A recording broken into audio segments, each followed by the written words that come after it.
Olá, irmãos, boa noite. A paz do Senhor a todos. Mais uma vez estamos juntos, ainda que separados. Estranho, né? Podemos nos comunicar dessa forma, mas eu creio que em breve podemos estar frente a frente, poder cumprimentar, abraçar, enfim, cultuarmos a Deus em comunhão com toda a igreja. Que Deus te abençoe, no nome de Jesus, que estejas firme, confiante em Deus, pois Ele é o nosso Senhor, ok? Queridos, eu quero ministrar, como tenho feito às quartas-feiras, mais uma vez, sobre essa batalha de Davi e Golias. Essa batalha representa, na realidade, o mundo, que é representado por Golias, e Davi ele representa a igreja. E aparentemente é uma batalha injusta, mas na realidade o Davi é que de fato podemos dizer que ele é que foi o gigante no sentido da sua fé, da sua confiança em Deus, de não ficar acovardado como Saul e os demais soldados que não tinham coragem de encarar aquele homem e propôs um duelo, e o vencedor certamente estaria a representar o exército, né? E ninguém topou o duelo, ninguém aceitou aquele duelo, até porque, amados, de fato, humanamente falando, era impossível. Mas quando Davi ouviu as afrontas do gigante para com o exército de Israel, ele então também ouviu da recompensa que o rei estava a oferecer a quem pudesse aceitar o desafio. Ele então se apresentou. E ele o fez, porque ele disse uma palavra que foi fundamental em tudo. Ele disse assim, quem é este incircunciso filisteu para afrontar o exército do Deus vivo? Ele então se apresentou para a batalha, mas ele se apresentou porque confiava que Deus era com ele.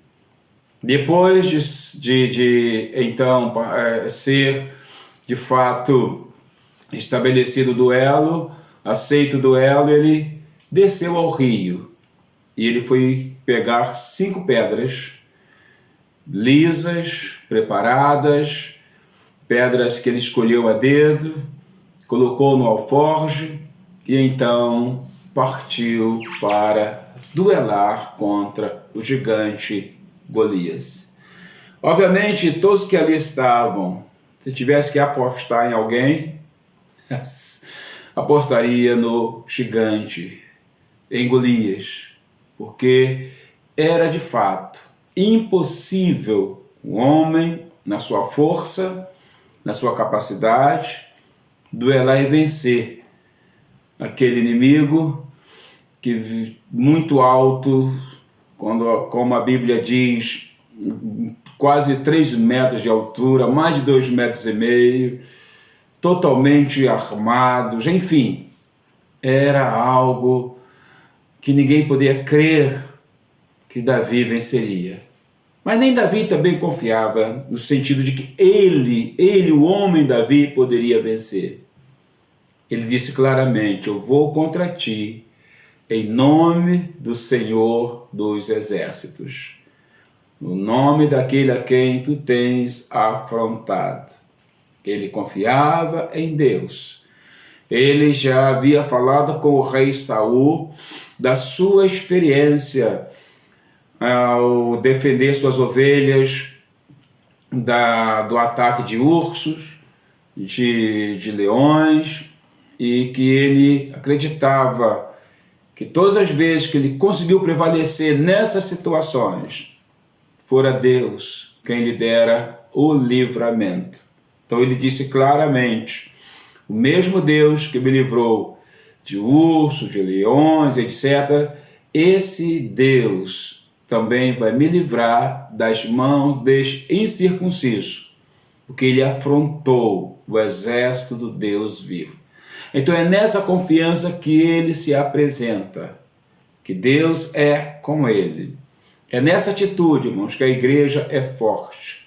É nessa atitude que eu e você deixamos de ser o anão deixamos de ser aquele inferior para se tornar o gigante, espiritualmente falando, com essa fé, com essa confiança em Deus. Como nós vimos, essas pedras, tenho procurado interpretá-la de forma espiritual, porque a batalha, acima de tudo, era espiritual. Na realidade, as armas que Davi se propôs a usar não eram armas de guerra, eram armas que ele usava para atingir esses animais e às vezes tinha até que lutar com eles mesmos ali fisicamente. Mas elas não eram armas de guerra, eram armas que apontam na questão espiritual, da confiança totalmente em Deus. Então eu já disse que essas 5 pedras, a primeira eu falei sobre a pedra de olharmos para o agir de Deus, a pedra de olhar para o que Deus já fez em nossas vidas no passado e crer que Deus é o mesmo Deus que pode também agir em nós hoje, nos dar graça, nos capacitar, independente das circunstâncias quais estejamos a passar. Ele é o mesmo Deus. As circunstâncias podem ser diferentes hoje, mas Deus é o mesmo. Na realidade, todos nós vivemos um tempo inusitado. Quem poderia imaginar estarmos vivendo esse momento ainda no primeiro trimestre, agora já passando dele, mas contabilizando de forma objetiva nesse 3, 4 meses agora, vivendo essa situação. Ninguém poderia imaginar. Portanto, as circunstâncias são diferentes, mas o Senhor é o mesmo. Ele é imutável, Ele é eterno, Ele é de geração em geração, Ele é Deus. Os montes se abalam, diz o salmista Davi, as terras se transtornam, tudo, mas Deus continua sendo Deus. Ele é o Senhor por toda a eternidade. Também disse semana passada sobre a segunda pedra, a pedra da oração. Eu citei uma frase que a oração é a força motriz da Igreja do Senhor Jesus. E ela é. A Igreja do Senhor precisa orar todo o tempo, mas há tempo que ela precisa orar muito mais. Ela precisa viver à base da oração, mas há épocas em nossas vidas que ela precisa ser o nosso refúgio ainda maior de dependência de Deus. Então, que você possa estar firme buscando ao Senhor. Hoje, amados, eu quero partir para a terceira pedra, a qual eu chamo a pedra da prioridade. Ou seja, dê prioridades a Deus em toda a sua vida. Para isto, eu quero te convidar a ler comigo, ou que você possa ouvir a leitura que está em Lucas, no capítulo 10, no versículo 38, que fala de Marta e Maria. Diz assim, acompanhe por favor. Quando eles seguiam viagem, Jesus entrou numa aldeia, e certa mulher chamada Marta hospedou na sua casa. Marta tinha uma irmã chamada Maria, que, assentada aos pés do Senhor, ouvia o seu ensino. Marta agitava-se de um lado para o outro, ocupada em muitos serviços. Então se aproximou de Jesus e disse, Senhor, não se importa com o fato de minha irmã ter deixado que eu fique sozinha para servir? Diga-lhe que venha me ajudar. Mas o Senhor respondeu, Marta, Marta, você anda inquieta e se preocupa com muitas coisas, mas apenas uma coisa é necessária.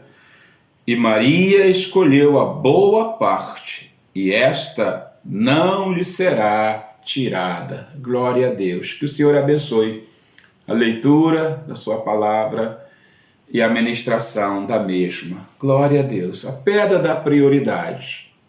Dê prioridades a Deus.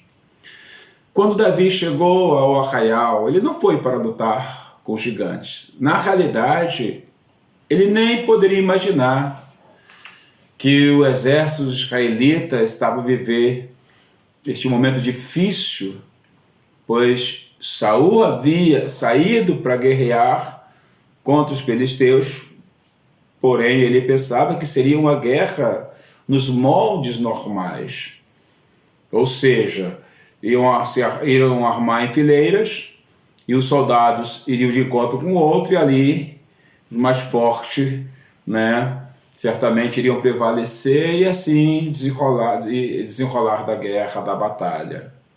Mas como nós conhecemos em 1 Samuel 17, Saul foi surpreendido quando entre as fileiras inimigas esse gigante surge e propõe esse duelo. E ele fala até de forma sarcástica, de forma a zombar de Israel, ele dizendo, olha, se alguém puder me vencer.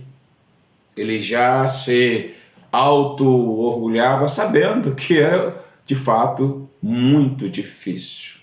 Então, se alguém puder me vencer, por que derramar muito sangue? Por que perder tantas vidas? Podemos resolver essa batalha entre duas pessoas. Eu, pelos filisteus, e vocês, aí um soldado israelita que represente Israel. Não precisamos derramar tanto sangue, não precisamos ter essa batalha onde muitas vidas venham a ser perdidas. Essa foi a proposta, porque ele estava, na realidade, a zombar de Israel, pois não teria como. E Davi chega naquele momento, quando isso está a acontecer. Os homens saíam, se preparavam para a batalha, mas quando o filisteu surgia, todos corriam, ficavam apavorados. Então, quando Davi vê isso, ele que fora ver como seus irmãos estavam, foi levar alguns presentes para o comandante, para o rei e para os irmãos. Esse homem esqueceu, não sei exatamente se ele chegou a entregar, mas o certo é que ele viu como prioridade aquela situação. Ele ficou admirado de não haver quem se candidatasse a essa batalha, nem o rei. Ele então se apresenta e diz, ó rei, não se preocupe, teu servo vai batalhar contra esse gigante. Passou a ser uma prioridade na vida dele, encarar aquele gigante, honrar a Deus, pois através da atitude dos israelitas, Deus estava sendo desonrado. Através da atitude covarde dos israelitas, o inimigo estava a zombar de Deus. Davi então vê como prioridade naquele momento lutar, batalhar, honrar a Deus, tirar toda a afronta sobre o exército israelita. Como eu disse, confiando que Deus seria com ele, porque o seu nome estava sendo afrontado naquela situação. Esse texto que acabamos de ler, algumas lições importantes para nós. É bem conhecido, a Igreja do Senhor conhece bem, e alguns até já usaram, e outros comparam certos irmãos a Marta, outros a Maria, mas aqui nós vemos são prioridades. O que nós vemos aqui é uma atitude clara de prioridade a Deus, prioridade ao Senhor. Como nós podemos observar pela leitura, diz que Jesus entrou numa aldeia. E nessa aldeia ele foi à casa dessas irmãs, Marta e Maria, família conhecida, pelo menos essas irmãs, e mais o irmão chamado Lázaro, desamado esta família. E ele entrou, provavelmente para descansar, enfim. Ao receber Jesus, o que é que Maria faz? A Maria deixa todos os seus afazeres e ela vai ficar aos pés do Senhor para ouvir os seus ensinamentos. Ela queria aproveitar aquele momento. A Marta, que imediatamente começou a priorizar servir bem o Senhor, e nesse ponto ela tem que ser valorizada, obviamente, ela começou a ficar agitada com essa situação. Ela corre para lá, corre para cá, para poder servir ao Senhor, como eu disse, não é?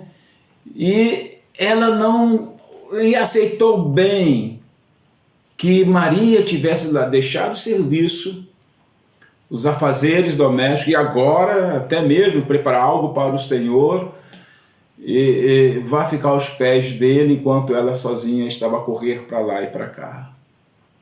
Ela ficou agitada com aquilo. Eu penso que ela passou várias vezes próximo ao Senhor Jesus, olhou assim para ele, olhou para Maria, e volta, e naquela agitação, e o Senhor quieto, ali Maria ouvir seus ensinamentos. Finalmente, Marta não se conteve.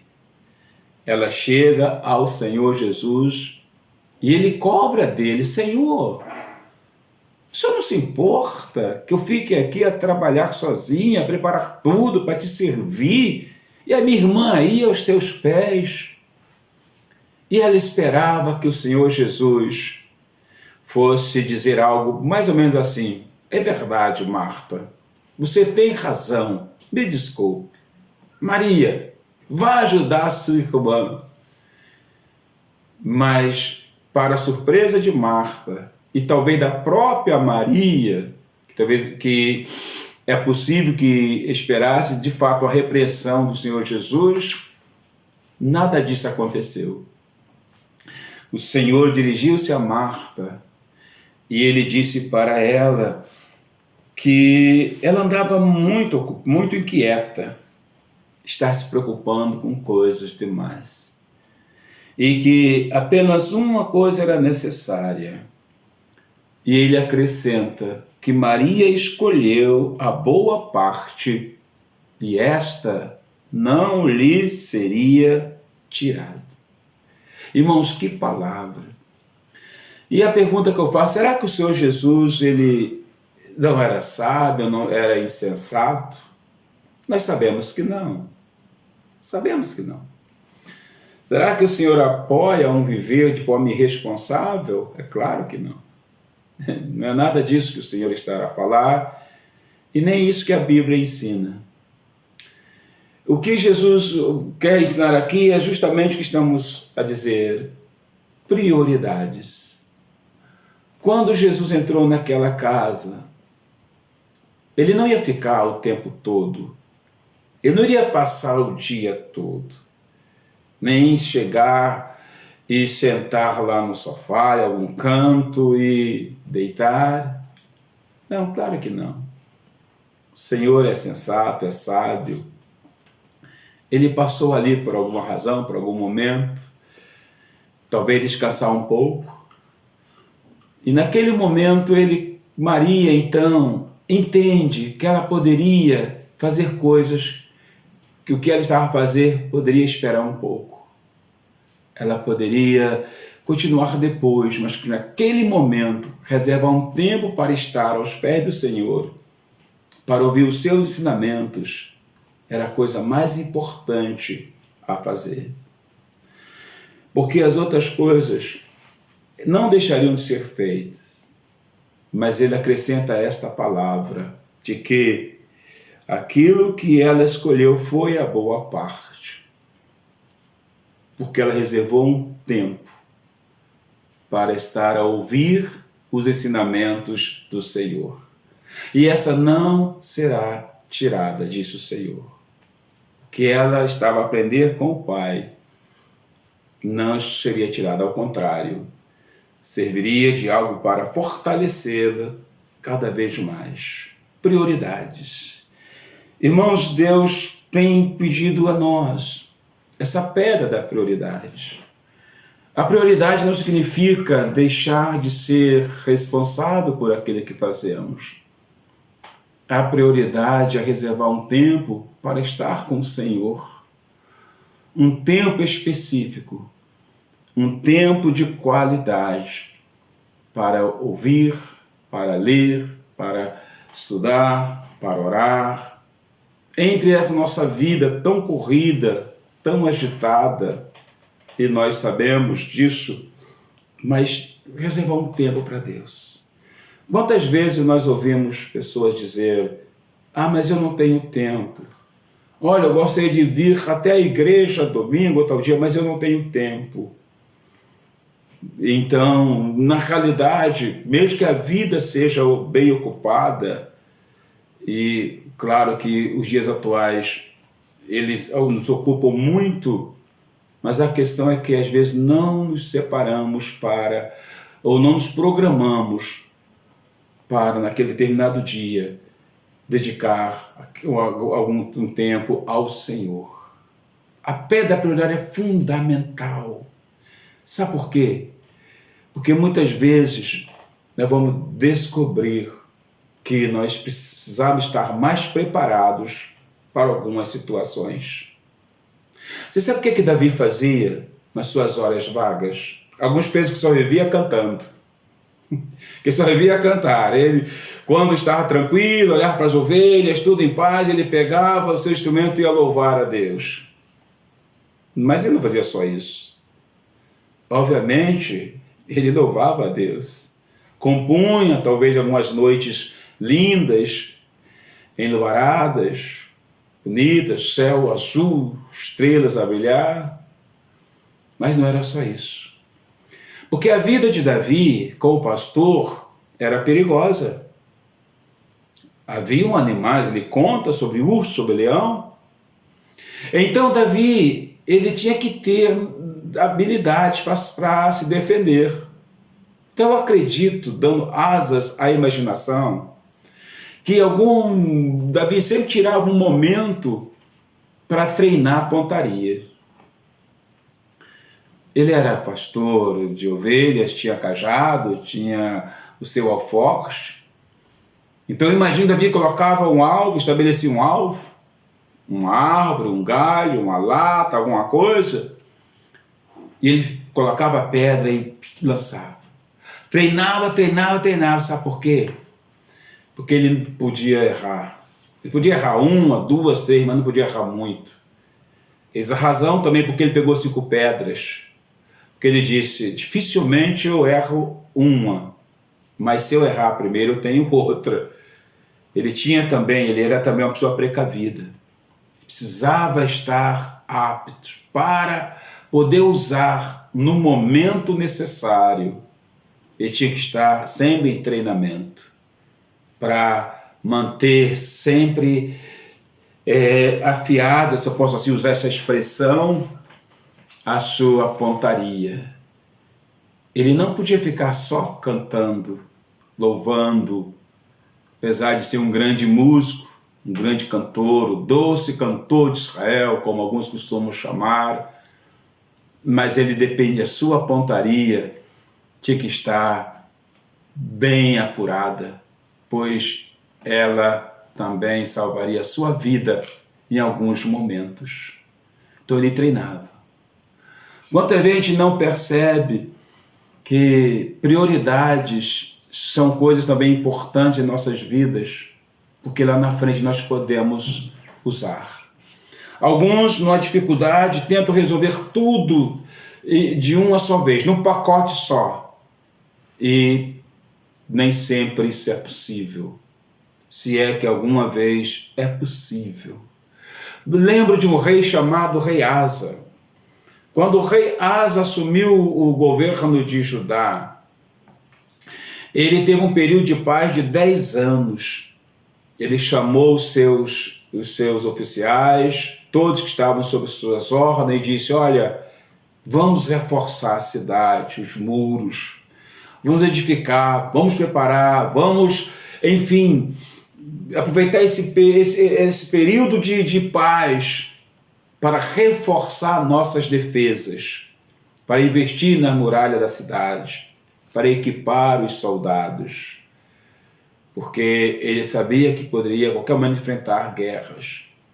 Mas quantas pessoas esperam um momento de paz, às vezes, para não cuidar de algo tão importante que pode ser usado, que não é tirado, fortalecer no Senhor. Maria aproveitou aquele momento, porque Jesus poderia demorar a passar na casa dela. Ele entrou lá, poderia levar mais 2 semanas, 1 mês ou mais. Ela disse: agora isso pode esperar meia hora. Isso posso esperar um pouco mais, mas agora eu quero estar aos pés do Mestre.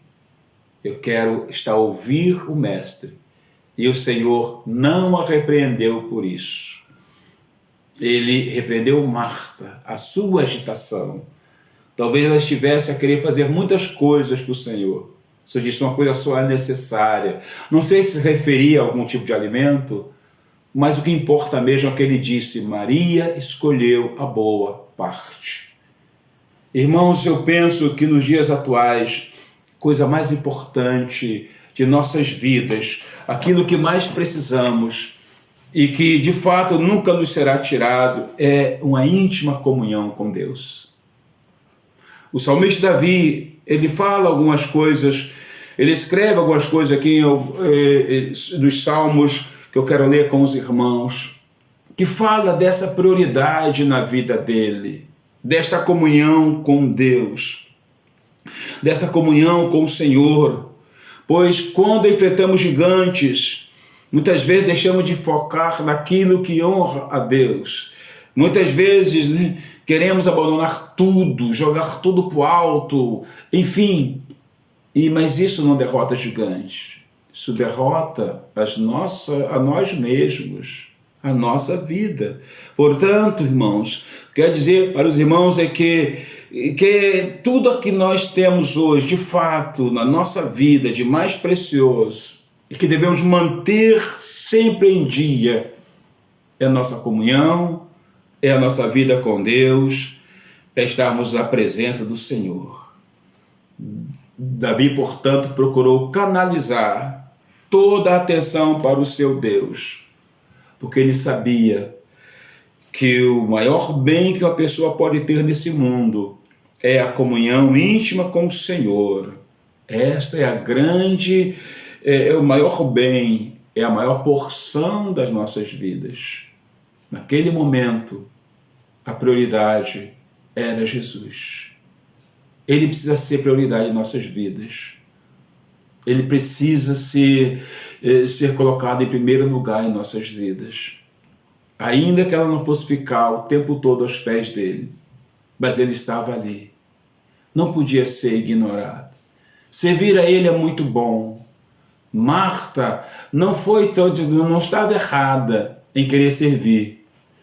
Estava errada em inverter as prioridades. Naquele momento, era o momento de estar aos pés de Jesus. Esse foi o grande erro dela. Ela inverteu. Ela achou que o ativismo e tudo mais iria agradar o Senhor, quando o necessário era estar ali para aproveitar a presença de Jesus, pois aquilo não seria tirado. Você já percebeu como às vezes um momento na casa de Deus vale por tudo aquilo que poderíamos ter feito durante o dia? Aí você diz assim no final do dia: puxa vida, nem foi a igreja de Deus, nem foi a casa de Deus, mas tudo que eu fiz não valeu nada, ou pelo menos não teve o valor, né, o gosto que deveria ter.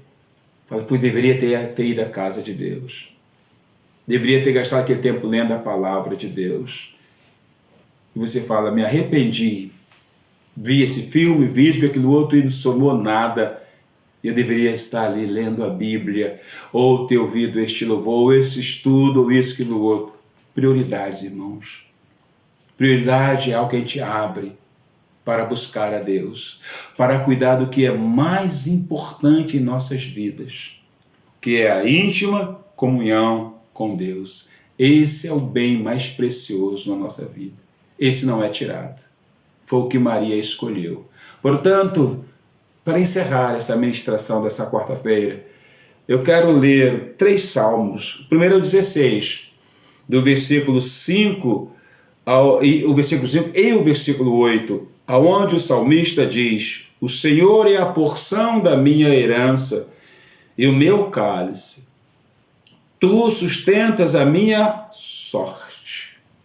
E o versículo 8 do mesmo Salmo 16 diz: tenho o Senhor sempre diante de mim, estando Ele à minha direita, não serei abalado. Glória a Deus.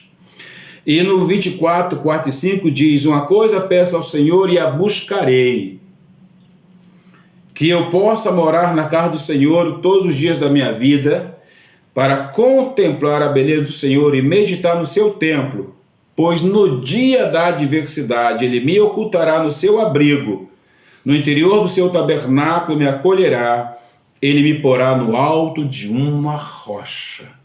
Glória a Deus. E por último, o Salmo 73, 21 a 26. Quando meu coração estava cheio de amargura e o meu íntimo se comoveu, eu estava embrutecido e sem entendimento.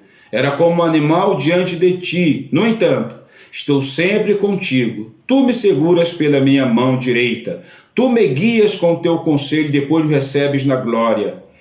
Quem tenho eu além de ti? E quem poderia eu querer na terra além de ti? Ainda que a minha carne e o meu coração desfaleçam, termina o salmista de dizer assim: Deus é a fortaleza do meu coração e a minha herança para sempre. Louvado seja Deus, louvado seja Deus. Que Deus abençoe a sua vida. Observe que nesses salmos, cada um deles descobriu que Deus é o que eles mais precisavam, era a prioridade da vida deles. Esse último que eu li fala da restauração deste salmista que estava achando que não valia a pena servir a Deus, pois seus olhos tinham desviado para este mundo, para os ricos, etc., que não temiam a Deus. Até que ele atentou que ele tinha um bem maior que estava a desprezar, que era o próprio Deus, que ele tinha um privilégio de ter sido escolhido por Deus. Ele então acorda e ele percebe então que Deus é tudo que ele precisa e que ele estava embrutecido. Queridos, faça de Deus prioridade. Essa é uma pedra na batalha espiritual importantíssima para as nossas vidas. Que Deus te abençoe em nome de Cristo Jesus. Amém? Eu quero orar no nome do Senhor. Pai, obrigado a Deus por tua graça, obrigado por esta mensagem, por cada pessoa que está a ouvir, ó Deus, que vai, enfim, estar em contato com ela, que teu Espírito Santo possa abençoar a cada um deles, abençoar teu povo, tua igreja. Senhor, continue a fortalecer, a sustentar, ó Deus, e ajuda-nos a focar a Ti como a prioridade. Obviamente, Senhor, não está falando de irresponsabilidade quanto o que é necessário, mas, acima de tudo, priorizar a Tua presença. Senhor, dê graça a cada um de nós, e eu te agradeço por cada um dos teus filhos, pela igreja que pastoreio, por cada irmão, que o Senhor seja com eles e seja com toda a nossa família. É o que eu te peço e te agradeço, em nome de nosso Senhor Jesus Cristo. Amém. Queridos irmãos, uma boa noite a todos. Deus abençoe.